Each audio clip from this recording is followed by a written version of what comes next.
लोकसभा चुनाव के पहले कांग्रेस ने जो एजेंडा शुरू किया था वो उस पर अभी भी लगातार काम कर रही है। वो एजेंडा था दलित चेहरे को सामने रखकर 2024 में सत्ता तक पहुंचना। सत्ता भले ही ना मिली हो, लेकिन आने वाले समय में उसे सत्ता हासिल करने के लिए रास्ता जरूर मिल गया है। वो रास्ता है बार बार दलित नेताओं को आगे करके और संविधान की रक्षा की बात करके लगातार सियासी सुर्खियों में रहना।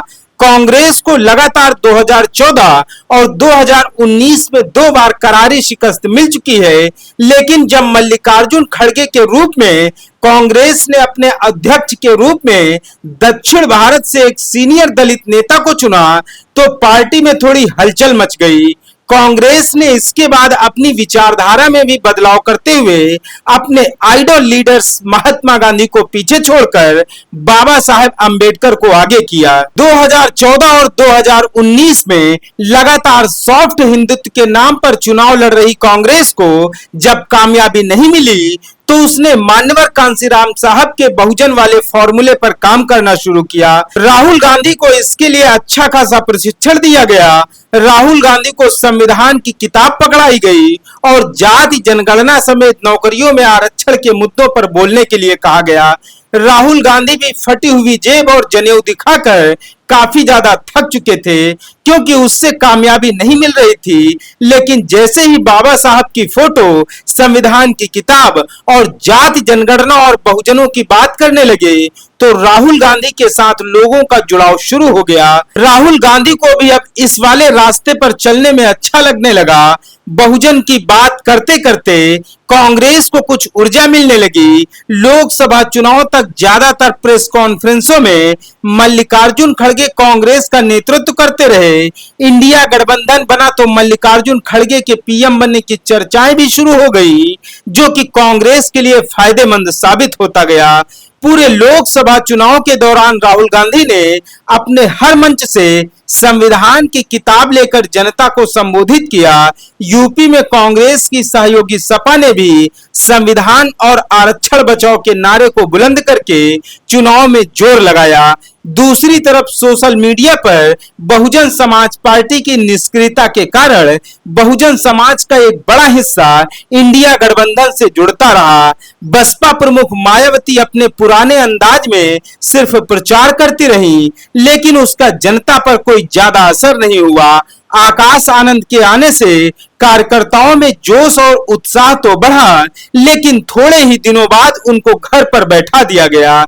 जनता मोदी सरकार से नाराज थी। आकाश पर कार्रवाई से विपक्ष ने बसपा पर बीजेपी की बी टीम का टैग लगा दिया। बहुजन मतदाताओं के पास वक्त बहुत कम था और बीजेपी को हराने के लिए उसके पास इंडिया गठबंधन के अलावा दूसरा कोई विकल्प ही नहीं था। दलित हितों की बात करके और संविधान आरक्षण बचाने का मुद्दा उठाकर इंडिया गठबंधन को चुनाव में अपार सफलता मिली। सत्ता भले ही ना मिली हो, लेकिन इन मुद्दों ने विपक्ष को सत्ता के काफी करीब लाकर खड़ा कर दिया। संसद की शुरुआत होते ही कांग्रेस ने फिर से एक दांव खेला और दांव था एक और दलित नेता के नाम पर सियासत करना।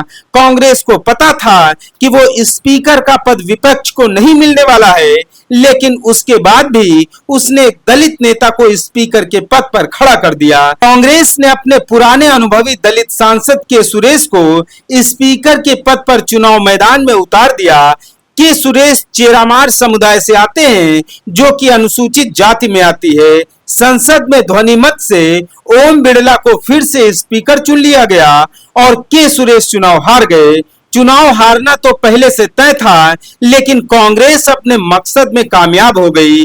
कांग्रेस का मकसद था कि वो देश को दिखाना चाहती थी कि वो दलित हितैषी है और उसने संविधान बचाने के लिए एक दलित सांसद को स्पीकर के पद पर चुनाव लड़वाया, लेकिन बीजेपी ने दलित सांसद को चुनाव नहीं जीतने दिया।